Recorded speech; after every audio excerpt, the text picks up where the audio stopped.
फिर मंदिर मंदिर कांग्रेस, भोलेनाथ के दर पहुंचे नाथ, उपचुनाव में जीत की कामना, बदनावर से फूका प्रचार का बिगुल।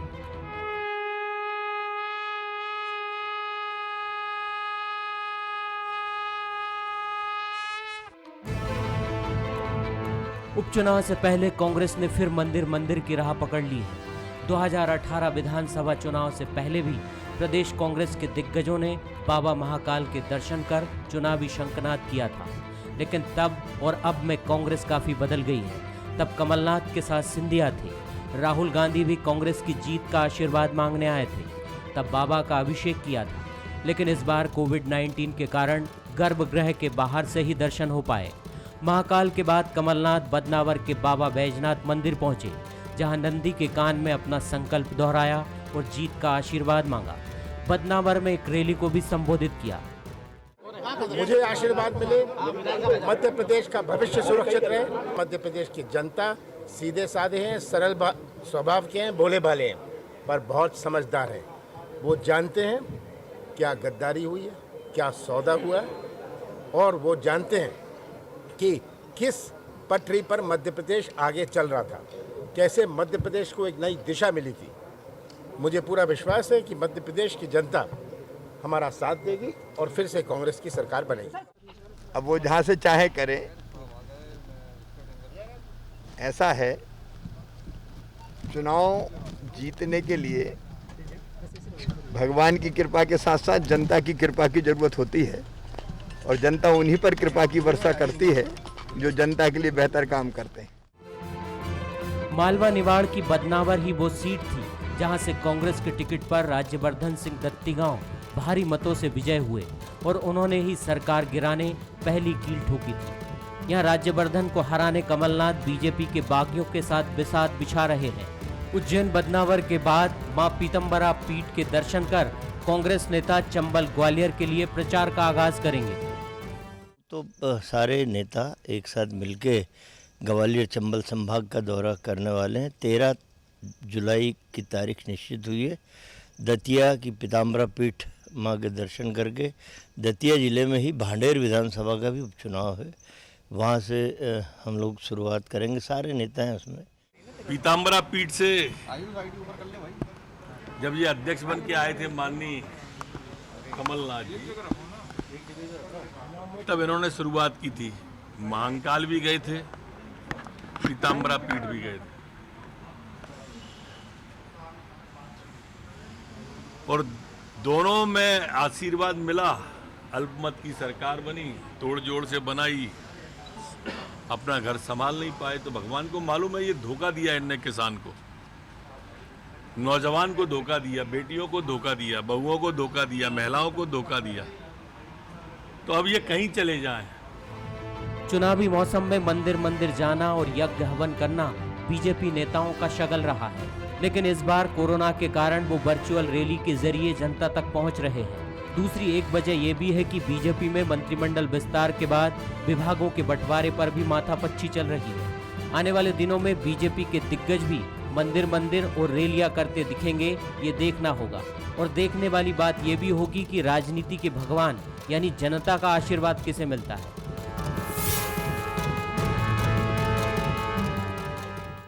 नमस्कार, मैं हूं शरद द्विवेदी और हमारा आज का मुद्दा है कमलनाथ का शंखनाद। इन दिनों टेलीविज़न पर बड़े अरसे के बाद फिर उस सीरियल की वापसी हुई है जिसकी रामायण के साथ बड़ी चर्चा रही है और हमेशा चर्चा होगी, और वो सीरियल है महाभारत। और जब उसका आगाज़ होता है उस गीत के साथ जिसको कुछ इस तरह से महाभारत, कुछ वैसी ही ध्वनि इस समय मध्य प्रदेश के राजनीतिक कुरुक्षेत्र से आ रही है। कमलनाथ जी शंखनाद कर रहे हैं और जिस ताकत से उन्होंने शंख बजाया है तो उन्होंने संदेश भी दिया है कि अभी बहुत ताकत है फेफड़ों में। दूसरी तरफ शिवराज जी अपने उसी बेहतरीन सधे हुए शांत अंदाज में हैं कि ठीक है दर्शन करें, लेकिन प्रभु कृपा के अलावा लोकतंत्र में, लोकतांत्रिक व्यवस्था में जनता की कृपा भी अत्यंत आवश्यक है, और जनता की कृपा उसे ही प्राप्त होती है जो जनता के हित चिंतन से जुड़े कार्य करता है।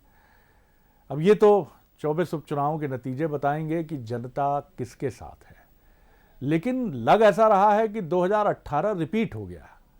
ऐसा लग ही नहीं रहा है कि ये 24 उपचुनाव सिर्फ 24 सीटों के उपचुनाव हैं, और ग्वालियर चंबल तो ऐसा लग रहा है कि पूरे मध्य प्रदेश का चुनाव है। तो वाकई ये चुनाव बहुत महत्वपूर्ण है। और अब जबकि हम ये भी सुन रहे हैं कि कमलनाथ जी के लिए एक अस्थाई घरनुमा ऑफिस ग्वालियर में ढूंढा जा रहा है, क्योंकि सबसे बड़ा वॉर रूम जो बनाएगी कांग्रेस वो ग्वालियर में ही बनाएगी, क्योंकि 16 सीटें ग्वालियर से आती हैं। लड़ाई बहुत इंच इंच का संघर्ष है, और बिल्कुल महाभारत की तरह यहाँ भी एक ही परिवार के लोग एक दूसरे के आमने सामने हो गए। कभी जो इधर थे अब उन्होंने शस्त्र उठा लिए हैं, वो लड़ने के लिए तैयार हैं। वाकई जिसको कहा जाता है इतिहास अपने को दोहराता है, तो यहाँ भी इतिहास अपने को दोहरा रहा है। और दोनों ही पक्ष नैतिक, आध्यात्मिक, राजनीतिक, जनता से जुड़े पक्षों को अपने पक्ष में बताते हुए दावे कर रहे हैं कि चुनाव पर उन्हीं का दबदबा कायम होगा। वो वक्त बताएगा। मिलिए उन मेहमानों से जो आज हमारे साथ हैं। हमारे साथ हैं कांग्रेस की सीनियर लीडर, पूर्व कैबिनेट मिनिस्टर बृजेंद्र सिंह राठौर साहब, बहुत स्वागत करता हूं उनका। हमारे साथ हैं भारतीय जनता पार्टी के वरिष्ठ नेता, पूर्व कैबिनेट मिनिस्टर प्रभुराम चौधरी जी, और पूर्व क्यों वर्तमान हो चले हैं वो, और आगे और अनंत संभावनाओं के द्वार खुले हैं, उनका भी मैं स्वागत करता हूं, प्रभुराम चौधरी जी का। और शिव अनुराग पटेरिया जी, वरिष्ठ पत्रकार और राजनीतिक विश्लेषक और कई पुस्तकों के लेखक हमारे साथ हैं, उनका भी मैं स्वागत करता हूं। पटेल साहब, जब भी मैं कांग्रेस और बीजेपी को इन दिनों देख रहा हूं, मुझे राही मासूम रजा के संवाद और महाभारत सीरियल दोनों कौंध रहा है। बात जब कान बदलती है तो उसके अर्थ भी बदल जाते हैं। ऐसे संवाद पता नहीं क्यों मुझे सुनाई दे रहे हैं। किस तरह देखते हैं आप ये मौजूदा महाभारत को, जो कांग्रेस और बीजेपी के बीच की महाभारत है? जी शरद जी, वास्तव में एक बहुत ही अलग किस्म का महाभारत है। संदर्भ बदल गए, पात्र बदल गए, लेकिन स्थितियां वही हैं। अपनों के विरुद्ध अपने शस्त्र उठाए हुए, जैसा कि आपने व्याख्या की, बिल्कुल सही है। कहते ना कि चीजें बदल जाती हैं, पात्र बदल जाते हैं, लेकिन घटनाओं के स्वरूप नहीं बदलते हैं। सबसे बड़ी बात है, मुझे लगता है, कांग्रेस को साबित करना है कि वह कांग्रेस है, और सिंधिया को साबित करना है कि सिंधिया की लीगेसी उनके साथ में, भाजपा की बात नहीं कर रहा हूं, मैं सिंधिया की बात कर रहा हूं। 16 सीटों पर सिंधिया को साबित करना है। वैसे 24 चुनाव हैं, और मुझे लगता है जिस किस्म का एक उपचुनाव होने जा रहे हैं, ये आम चुनाव की तरह ही इसकी तैयारी हो रही है। और हो भी क्यों ना, इन उपचुनाव पर पूरी सरकार का दारोमदार लगा है, एक लीगेसी का दारोमदार लगा है। सिंधिया ये साबित करेंगे कि वो सिंधिया होने का अपना ताकत दिखाते हैं। ये भी, और कमलनाथ जी कहेंगे कि उनकी लंबी जो पारी 1980 में मध्य प्रदेश से प्रारंभ हुई थी, उसमें अभी भी दमखम बाकी है। दिग्विजय सिंह हर हथियार को चलाएंगे। तो देखते चलिए, लेकिन स्थितियां बहुत अभी प्रेडिक्टेबल नहीं है। जी, प्रेडिक्टेबल नहीं है, यानी उनके बारे में अभी किसी भविष्यवक्ता की तरह नहीं बोला जा सकता। प्रभुराम चौधरी साहब की तरफ मैं चल रहा हूँ। मितभाषी हैं, कम बोलते हैं, बहुत संतुलित बोलते हैं। जानना चाहूँगा प्रभुराम जी, शेजवार जी का आशीर्वाद और शुभकामनाएं तो आपको मिल ही चुकी हैं। अब आप क्या देखते हैं? अब चुनावी रण का आगाज भी हो गया है, यानी आरंभ भी हो चुका है। क्या आप देखते हैं भारतीय जनता पार्टी की ऐसी क्या ताकत आप देखते हैं कि भारतीय जनता पार्टी का जो दावा बार बार सामने आ रहा है कि वो चुनावी रण में विजयी होगी, क्या दावा आप देखते हैं चौधरी साहब? भारतीय जनता पार्टी उपचुनाव में विजय होगी। जिस दिन से आदरणीय शिवराज सिंह जी ने शपथ ली है, सबसे पहला कोरोना से लड़ाई का था जी, और शपथ लेते ही वो वल्लभ भवन में पहुंचे और उन्होंने कोरोना की समीक्षा की। और आज लगभग 100 दिन होने को जा रहे हैं। हर दिन 1 या 2 घंटे शिवराज सिंह जी ने वल्लभ भवन में बैठकर सारे जिलों में बातचीत करके, और जो कोरोना की बीमारी के किट अवेलेबल नहीं थे, सुविधाएं अवेलेबल नहीं थी, उनको सबको तैयार किया। और आज हम ये कह सकते हैं कि मध्य प्रदेश के अंदर मध्य प्रदेश की सरकार ने, आदरणीय मुख्यमंत्री शिवराज सिंह जी ने, जो आज कोरोना की बढ़ने की गति थी वो कम हुई है दूसरे प्रदेशों की अपेक्षा। और भी जो काम, विकास के अनेकों काम थे जो पेंडिंग थे, जैसे संबल योजना, उसको फिर से शुभारंभ कर दिया गया है। बिजली के बिलों की भी उन्होंने कम करने की बात करी है। विकास के अन्य जो भी काम थे, गरीबों के लिए जो प्रवासी मजदूर थे, बाहर फंसे हुए थे, उनकी पूरी चिंता की गई। मध्य प्रदेश में जब मजदूर आए तो उनको लगभग 15,000 बसें लगाई गई कि वो पैदल उनको न चलना पड़े, परेशानी ना हो सके। गरीबों के लिए जो काम किया है, और निश्चित रूप से मध्य प्रदेश की जनता आज भारतीय जनता पार्टी के साथ है और विजयश्री प्राप्त होगी। चलिए साहब, तो अब वो जवाब नहीं दिया आपने, शेजवार साहब का आशीर्वाद तो मिल ही गया। शेजवार साहब का आशीर्वाद भी है, सारे भारतीय जनता पार्टी के वरिष्ठ नेताओं का, कनिष्ठ नेताओं का, आम जनता का आशीर्वाद हमारे साथ है। जी चलिए, उसके लिए बहुत ढेरों शुभकामनाएं आपको। बृजेंद्र सिंह राठौर साहब चिंतन मनन की मुद्रा में बड़ी गंभीरता से आपकी बात सुन रहे हैं। ये भी मतलब वो गीत गुरुदत्त का मैं बार बार याद करता हूँ, वक्त ने किया क्या हंसी सितम। कभी साथ बैठने वाले अब बीच में बैठे हुए, ऐसा लग रहा है कि एक अदृश्य या दृश्यमान एक दीवार खिंची हुई है। मैं किसी पारसी थिएटर में नहीं बदलूंगा इस बातचीत को। राठौर साहब क्या कहेंगे आप? आपने सुना चौधरी साहब ने क्या कहा? जी राठौर साहब सर। जी देखिए, अब भारतीय जनता पार्टी में साक्षात प्रभु के रूप में पहुंच गए हमारे चौधरी साहब। मैं इसलिए बड़े गौर से सुन रहा था कि आपने शुरुआत ही यहां से की कि पूर्व मंत्री, तो पूर्व मत बोल। जी चलिए, मुझे लगता है कि कुछ तकनीकी व्यवधान है, लेकिन इसमें हमारा कोई हाथ नहीं है साहब। ये मत सोचिएगा कि हमने बोलते बोलते जो है उनको रोक दिया। ये वाकई कुछ डाटा वाटा का चक्कर होगा सर, अभी दूर हो जाएगा और पूरी बात अपनी सामने रखेंगे बृजेंद्र सिंह राठौर साहब। और बड़े गौर से सुन रहे थे वो, और मेरे एक जुमले को पकड़कर अपनी बात आगे कहने का उनका प्रयास भी था। जब तक मैं, चलिए वो जब तक कनेक्टिविटी मिलती है, मुझे लगता है शायद जुड़ गए हैं हमारे साथ। चलिए पटेरिया साहब की तरफ मैं रुख कर लेता हूँ। पटेल साहब टिप्पणी लेंगे हम बृजेंद्र सिंह राठौर साहब की। किस तरह आप देख रहे हैं, जिस तरह आज कमलनाथ जी ने शंखनाद किया है, काफ़ी बहुत गंभीरता से ये लड़ाई लड़ने की कोशिश कांग्रेस की है, और साथ ही प्रतिष्ठा का प्रश्न भी बनाया है कांग्रेस ने, विशेषकर कमलनाथ जी ने। तो रण तो बड़ा दिलचस्प होगा। किस तरह आप इसको आगे जाते हुए देखते हैं? हम सुन रहे हैं कि ग्वालियर में एक अस्थाई कार्यालय और आवास भी तैयार हो रहा है कमलनाथ जी और उनकी टीम के लिए। जी सरज जी, जो धार्मिक संदर्भ है, धार्मिक प्रतीक है, धार्मिक आस्थाएं हैं, वो बहुत ज्यादा कम्युनिकेटिंग होती हैं। आपका कनेक्ट बहुत जल्दी पैदा होता है। अगर आप मंदिर जाते हैं, किसी धार्मिक स्थल पर जाते हैं और प्रसिद्ध स्थल पर जाते हैं, वैसे सावन का महीना चल रहा है तो भगवान शिव की शरण में हर कोई जाता है। तो मुझे लगता है एक मैसेजिंग है सबसे बड़ी बात, एक पॉलिटिकल मैसेजिंग इसके साथ बात हो जाती है कि हुजूर देखिए, सिर्फ भाजपा के पास में धर्म का ठेका नहीं है, हम भी उतने बड़े ही धार्मिक हैं। कांग्रेस को अक्सर याद पर बृजेंद्र जी जुड़ गए हैं, और पक्ष के साथ विपक्ष को सुनना भी बहुत जरूरी है। जी बृजेंद्र जी, अपनी बात पूरी कीजिए सर। सर बृजेंद्र जी, मैं ये कह रहा था जी, आवाज बिल्कुल बिल्कुल एकदम स्पष्ट आ रही है सर आपकी आवाज। तो वैसे आपकी आवाज मुझे खुद आ रही है। जी जी, वो हम दिखवा लेंगे सर। जी देखिए अब भारतीय जनता पार्टी में हमारे साक्षात प्रभु पहुंच गए हैं, प्रभु चौधरी के रूप में। तो इन्हें अब भोले बाबा की और किसी की जरूरत तो बची नहीं है। हमारे छोटे भाई भी हैं और ये हमारे कॉलेज के साथी भी हैं, हमसे जूनियर हैं। अरे वाह। तो ये कैसे कितना भारी मन से इन बातों को बता रहे थे कि मुख्यमंत्री ने क्या किया, मजदूरों के लिए क्या किया, सेवा मध्य प्रदेश के लिए क्या की। ये मध्य प्रदेश जानता है, अब ये बताने की जरूरत नहीं है। ये जितना ताकत से बोल रहे हैं, लोग समझ रहे हैं कि उतनी ही ये बात झूठ बोल रहे हैं। आज मध्य प्रदेश माँ और माँ के बीच में फंसा है। माँ और माँ से मेरा आशय ये है कि माँ से मामा, माँ से महाराज, माँ से मंत्रिमंडल, माँ से महकमे, माँ से माथापच्ची, माँ से महंगाई, माँ से मानसून, माँ से मदरा, माँ से महामारी, माँ से मरीज और माँ से मौतें। ये माँ जो है, ये पूरे मध्य प्रदेश को आज बेचैन किए हुए है। और अब टाइगर भी है। तो अभी तक माँ से जो है परेशान था, अब टाइगर है। तो अब परेशानी लोगों की ये है कि हमें इंसानों के बीच में रहना है, हमें इंसानों की जरूरत है।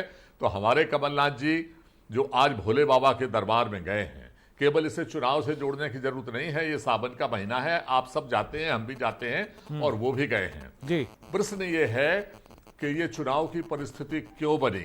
आप भी जानते हैं, हम भी जानते हैं, ये चुनाव हुआ नहीं, ये चुनाव थोपा गया।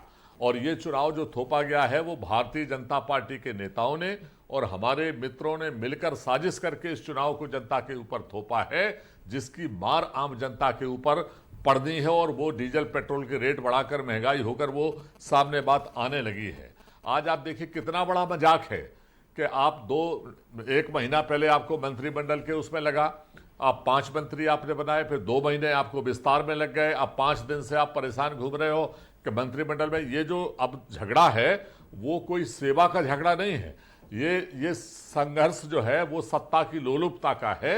और इसीलिए परेशानी है कि हमें अब जो मंत्री का मतलब जो विभाग चाहिए वो मलाईदार विभागों का झगड़ा है, वो भी सौदे से ही तय होगा ऐसा लगता है लोगों को। चलिए 5 दिन से ये तय नहीं हो पा रहा। हम जो है सच्चाई के साथ खड़े हैं। जनता भगवान का भी आशीर्वाद मिलेगा और जनता जनार्दन का भी इसलिए आशीर्वाद मिलेगा कि हम सत्य के साथ खड़े हैं। धोखा इन लोगों ने किया है। 5 साल के लिए जनता ने हमें चुन के भेजा था, अपना आशीर्वाद दिया था और अनैतिक तरीके से इन्हें उस सरकार को गिराया है। इसलिए ऊपर वाले की भी कृपा रहेगी, जनता जनार्दन की भी कृपा रहेगी और इनसे जवाब मांगेगी, जैसे इंदौर में सिलावट जी से जवाब मांगा। अभी प्रभु राम चौधरी जी ने कहा कि जो है वो कोरोना में कितनी लड़ाई लड़ी, सिलावट जी को लेके दूसरा दौर रहेगा। पूछोगे राठौर साहब, दूसरा दौर रहेगा, आपके पास पूरा गायब हो गया तो जी कोरोना की पूरा मौका रहेगा आपके पास, पूरा मौका। चलिए आपकी तरफ से एक सवाल अगर आप अनुमति दें तो मैं चौधरी साहब से पूछ लेता हूँ। चौधरी साहब, एक तो राठौर साहब का ये कहना है कि बड़ा लंबा खिंच जाता है मामला, उलझ जाता है मामला।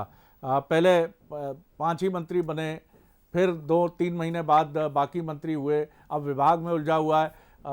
क्या विभाग आपके लिए संकेत है? कुछ रोशनी डालेंगे? हालांकि कॉन्फिडेंशियल है सर, हम भी समझते हैं, लेकिन मुझे लगता है कि इस समय आप लोगों के लिए कहा जा रहा है प्रिविलेज्ड क्लास है आप लोग, आपको सब मालूम है और बाकी जो है बीजेपी में सब परेशान घूम रहे हैं।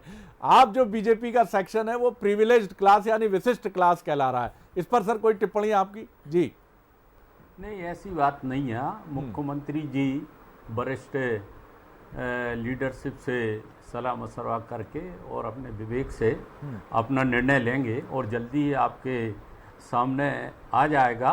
और मैंने आपसे पहले भी कहा, जैसा हमारे जैसा कि उन्होंने बताया, वो मेरे कॉलेज में भी सीनियर रहे और हम लोग साथ में भी मंत्रिमंडल में भी हमने काम किया है। और जैसा उन्होंने बताया तो कोरोना, देखिए ऐसा है कि हमारी पहली प्राथमिकता रही। वो लड़ाई पहले जनता की जान है तो जहान है। जनता को पहले पक्ष में कुछ आवाज में दिक्कत, विपक्ष में और अब पक्ष में थोड़ी सी। जी बोलिए चौधरी साहब। इसलिए देखिए कि मंत्रिमंडल जल्दी करना ये पहली प्राथमिकता नहीं है जी। महामारी से जूझना और कोरोना को यहाँ से हटाना ये पहली प्राथमिकता रही है। और निश्चित रूप से जल्दी मुख्यमंत्री जी मंत्रिमंडल का भी विस्तार होगा, कोई चिंता की बात नहीं है। और प्रदेश में आज शिवराज सिंह जी के नेतृत्व में अमन चैन और शांति है और प्रदेश की जनता के हितों में जो काम किए जा रहे हैं, हम निश्चित रूप से भारतीय जनता पार्टी चुनाव में विजय प्राप्त करेगी। पटेल साहब, मसला कांग्रेस की तरफ से बहुत साफ है। शत्रुघ्न सिन्हा भी ट्वीट करके कहते हैं कि मध्य प्रदेश में 3 ही क्लास हैं बीजेपी में, पहला शिवराज, फिर महाराज और तीसरा नाराज। ये उनका खास अंदाज है, इस तरह का ट्वीट उनका सामने आ जाता है। और जिस तरह का माँ की एक अद्भुत छटा बिखेरी है राठौर साहब ने अभी, तो होमवर्क तो शुरू कर दिया है कांग्रेस ने सर। मतलब उधर शत्रुघ्न सिन्हा साहब को पकड़ लिया, नहीं तो उनको अचानक से क्या मध्य प्रदेश को लेकर कि नाराज, महाराज, शिवराज उनकी तरफ से क्यों आ गया अचानक? तो कांग्रेस का होमवर्क शुरू। और माँ की तो ऐसी अद्भुत छटा बिखेरी है अभी कि मुझे लगता है कि कमलनाथ जी प्रतिदिन ब्लैक बोर्ड पर खड़े होकर क्लास ले रहे हैं और सबको बता रहे हैं कि ब्रिजेन जी आज जिन भी चैनल्स में जाना है तो माँ की छटा बिखेरनी है। क्या कहेंगे आप? देखिए सर जी, मुझे लगता है 1967 अपने आप को दोहरा रहा है। जिन दिनों में मध्य प्रदेश में ज्योतिरादित्य सिंधिया ने बगावत की थी, लगभग उन्हीं दिनों में स्वर्गीय विजयराज सिंधिया ने बगावत की थी, तब शिवपुरी की बॉम्बे कोठी में विधायक इकट्ठे हुए थे। अब बॉम्बे कोठी नहीं, बंगलौर में इकट्ठे हुए थे। और उसी तरह का दबाव जिस तरह विजयराज सिंधिया ने तत्कालीन मुख्यमंत्री गोविंद नारायण सिंह पर बनाया था, उसी तरह का दबाव आज शिवराज सिंह चौहान के ऊपर बनाया जा रहा है। मुझे लगता है बहुत ही स्पष्ट तरीके से, इसके खतरे बहुत है, लेकिन बहुत स्पष्ट तरीके से आपसे मैं कह रहा हूं, इस तरह का दबाव दीर्घकालिक राजनीति के लिए बहुत अच्छा नहीं है। आपको लाइन शेयर चाहिए, बहुत अच्छी बात है, लेकिन जनता में पब्लिक परसेप्शन जो जाता है वो कई बार चीजों को खराब कर देता है। और मुझे लगता है कांग्रेस के पास संगठन नहीं है। बीरेंद्र जी नाराज होंगे, इनके मुख्यमंत्री जी जो थे कमलनाथ जी, उनका पब्लिक कांटेक्ट नहीं था, लेकिन अब जो हालात बने हैं मुझे लगता है कि कांग्रेस उसको भुनाने की पूरी कोशिश कर रही है। पटेल साहब, बीजेपी के लिए एक चैलेंज भी है, हम बार बार ये बात कर रहे थे और अभी बंसल न्यूज़ ने इस पर एक एनालिसिस करने की कोशिश भी की थी कि केंद्रीय नेतृत्व के लिए ये जो सम्मिश्रण हुआ है, ये जो मिलन हुआ है और अब जो साथी बीजेपी का हिस्सा हो गए हैं कांग्रेस से आने के बाद, उसकी सफलता पर आगे के बड़े दारोमदार बीजेपी के टिके हुए हैं, क्योंकि और भी राज्यों में देखिए इसको जी कथित रूप से कुछ युवा नेता हैं जो असंतुष्ट हैं और वो देख रहे हैं कि कोई बेहतर विकल्प हो तो आगे बढ़ें। जी देखिए, ये मध्य प्रदेश में जो गाजर और हरी हरी घास बांटी जा रही है, ये वास्तव में राजस्थान और जो महाराष्ट्र के खरगोश है उनको खिलाने के लिए बांटी जा रही है। तो मुझे लगता है निगाहें कहीं है, निशाना कहीं है। जी जी जी, जो कुछ हो रहा है उससे बड़े नेतार्थ हैं। जी जी तो मुझे लगता है, लेकिन मुझे लगता है भाजपा को जितनी जल्दी ये मामला सुलझाना चाहिए, सिंधिया जी को सुलझाना चाहिए, मुझे अच्छा लगेगा सुलझ जाए। बड़े अच्छे सब नेता लोग हैं, लेकिन लोगों में ये है, फिर कहूंगा बहुत लोकप्रिय है, हल्की लाइनें हैं, ये पब्लिक है, सब जानती है। हुजूर बहुत जल्दी करिएगा, ऐसा ना हो जाए कि कहीं देर ना हो जाए। जी चौधरी साहब, एक छोटी टिप्पणी आपकी, फिर राठौर साहब की वक्त कम है मेरे पास, इसलिए संक्षिप्त में आप दोनों की राय मैं लेना चाहूंगा और आप लोग सहयोग करेंगे। आप क्या कहेंगे जो बात पटेरिया साहब ने कही है, आपने सुनी? सर चौधरी साहब जी।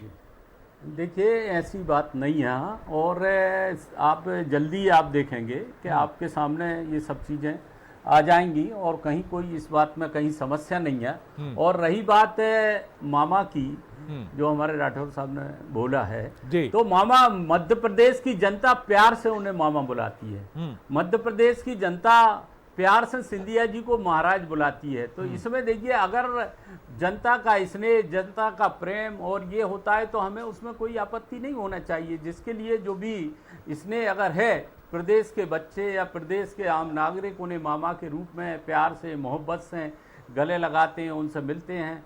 प्रदेश के लोग उन्हें महाराज के रूप में, उन्होंने कभी, सिंधिया जी ने कभी अपने आप को महाराज कहने के लिए नहीं कहा, लेकिन प्रदेश की जनता का स्नेह और प्रेम अगर वो महाराज के रूप में कहते हैं तो उसमें हमें कोई आपत्ति नहीं होना चाहिए। बिल्कुल, चलिए, बहुत संक्षिप्त और बड़ी मजबूती से आपने अपनी बात कही। राठौर साहब, आपका कुछ वक्त का थोड़ा ध्यान रखिएगा, मेरे पास 1-1.5 मिनट है। जी जी बिल्कुल संक्षेप में कह रहा हूं। देखिए, प्यार से मामा बुलाते हैं, हमें भी मामा बुलाने में दिक्कत नहीं है। दुर्योधन भी मामा बुलाते थे किसी को, आप भी जानते हो, इतिहास गवाह है। अभी हमारे बड़े भाई पटेरिया जी ने कहा कि कांग्रेस में संगठन की कमजोरी है, ये मुझे कहने में कोई संकोच नहीं है।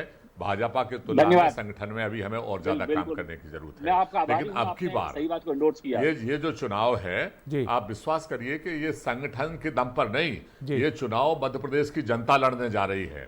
मध्य प्रदेश के जनता जनार्दन, जिन्होंने आशीर्वाद कांग्रेस को दिया था 5 साल के लिए और धोखे से इनको गिराया, हमारे मित्र कहते हैं, तो ये मध्य प्रदेश की जनता जनार्दन चुनाव लड़ेगी। अभी हमारे मित्र ने कहा कि मंत्रिमंडल का तो गठन कभी भी हो जाएगा या हो चुका है, अब विभागों का विस्तार कभी भी हो जाएगा। अभी हम लोग लगे हैं कोरोना में। आप क्या मजाक करते हो? आज 300 मरीज आज आपके निकले हैं। आप ग्वालियर देख लीजिए, भोपाल देख लीजिए, इंदौर देख लीजिए, मुरैना देख लीजिए, या कहीं भी जहां आप जाओ वहां हालत मध्य प्रदेश की खराब है। आपने फर्जी किटें खरीदी, आपने दुगने दामों में किटें खरीदी, नकली किटें अस्पतालों में भेजी, वहां पे आप आंदोलन हो रहा है। डीजल पेट्रोल में आप आग लगा के बैठे हो। और जो पटेरिया जी ने कहा, मैं दोहराऊंगा कि ये जो गाजर घास है ये बड़ी खतरनाक होती है। जिस खेत में एक बार जम जाती है तो उसे बड़ा मुश्किल होता है, वो फसल बर्बाद कर देती है। तो गाजर घास के रूप में जो हमारे साथी अब वहां पहुंच गए हैं, गाजर घास बनकर आप विश्वास करिए ये युद्ध इस तरीके से छिड़ेगा, चाहे उमा भारती जी का ग्रुप हो, चाहे शिवराज सिंह जी का, चाहे सिंधिया जी का ग्रुप हो, चाहे जो है नरोत्तम मिश्रा जी का, चाहे अपना केदारनाथ शुक्ला जी का ग्रुप हो, चाहे संजय पाठक जी का, जितने भी हैं आपस में ये जो द्वंद्व है भारतीय जनता पार्टी का, आम पब्लिक सब देख रही है। और जैसा पटेला जी ने कहा, मैं भी दोहराता हूं, ये पब्लिक है, ये सब जानती है, कैसे खरीद हुई वो जानती है, कैसा नंग नाच हो रहा है वो जानती है, कैसे सौदेबाजी विभागों में हो रही है ये जानती है, और इसका जवाब आने वाले चुनाव में मिलेगा। और 24 में से 24 सीटें मध्य प्रदेश में कांग्रेस जीतेगी। बिल्कुल चौधरी साहब, आपके पास वक्त है अभी, आगे चले जाएंगे। 30 सेकंड में बोलिए आप जी। चौधरी साहब जी बोलिए। अब चौधरी साहब की तो मजबूरी है, चौधरी साहब क्या बोलेंगे, ये सारे तो जो अगर कांग्रेस अंतरात्मा पे हाथ धरो तो चौधरी साहब की आवाज नहीं निकलेगी, लेकिन मजबूरी में उन्हें बोलना है। अगर चौधरी साहब क्या बोलेंगे इसमें? अगर कांग्रेस, आप भी तो कांग्रेस में ही थे भैया, आप कांग्रेस में ही तो थे कल तक। अगर ब्रजेंद्र सिंह जी समय भैया कल तक कांग्रेस में ही तो थे, आप बोलो। चौधरी साहब आप बोल लो, सीनियर होने का फायदा उठा रहे हैं राठौर साहब, बोल लीजिए आप फटाफट जी बोल लीजिए सर फटाफट जी। देखिए ऐसा है ब्रजेंद्र सिंह जी समय रहते हुए अगर कमलनाथ जी को और दिग्विजय सिंह को सलाह देते, समय रहते हुए अगर ब्रजेंद्र सिंह जी कमलनाथ जी को और दिग्विजय सिंह को सलाह देते तो ये नौबत नहीं आती कि सिर्फ अकेला छिंदवाड़ा का ही विकास हो, मध्य प्रदेश की पूरी तरह उपेक्षा हो। मैं जानता हूं कि वो भी अपने भाव से कह रहा है, उनकी भी बात नहीं सुनी जाती थी। मुझे पता है कि मैं जब उनके साथ में बैठता था, उनके भी कई काम ऐसे थे जो उनको सुनवाई नहीं होती थी, जिसका कारण यह हुआ कि आज मध्य प्रदेश में कांग्रेस की सरकार गिरी। और अगर प्रदेश में जनता के हितों में जो भी वचन दिए गए थे, उन वचनों को अगर पूरा किया गया होता, अगर किसानों का 10 दिन के अंदर कर्जा माफ किया गया होता, अगर 51,000 विवाह में देने की बात कही थी, अगर वो दिए गए होते, तो आज प्रदेश की जनता में जो कांग्रेस के प्रति जो बना हुआ है ये आप चलिए। मुझे थोड़ी देर के लिए मुझे लगा कि फिर मैं कुरुक्षेत्र के रण में हूं, जहां सारे रिश्ते नाते युद्ध में आकर बदल जाते हैं। अब आप देखिए ना कितना दिलचस्प मामला है। बृजेंद्र सिंह राठौर जी के कॉलेज में जूनियर रहे प्रभुराम चौधरी जी, कभी एक साथ राजनीति की पींगे भी दोनों नेताओं ने भरी हैं, लेकिन जहां पर बात आई युद्ध की तो राठौर साहब ने ललकार कर कहा, जिस विशेषण से संबोधित किया वो मैं नहीं बोलूँगा, वो उनकी बड़े और छोटे भाई की बात है आपस की, लेकिन उन्होंने तुरंत जैसे शिरस्त्राण वगैरह और धनुष से लैस होकर कहा कि नहीं, गाजर घास की बात अब निकल ही गया सर, मुंह से माफ कर दीजिएगा, गड़बड़ हो गया। हालांकि पटेरिया साहब ने कहा था कि गाजर और घास दोनों, और इसको मिला दिया, संधि कर दी इसकी राठौर साहब ने गाजर घास के रूप में, तो गाजर घास बता दिया उन्होंने। यानी युद्ध में कोई किसी को बख्शने के लिए तैयार नहीं है, और शायद यही युद्ध का एक ऐसा पक्ष है जो त्रासदी भी बनता है, चेतावनी भी बनता है, पीड़ा भी बनता है, लेकिन इस पीड़ा से कांग्रेस को भी गुजरना है और इस पीड़ा से बीजेपी को भी गुजरना है। परिणाम किसके पक्ष में होगा उसके लिए इंतजार करना होगा। आप तीनों पैनलिस्ट का बहुत बहुत धन्यवाद। नमस्कार।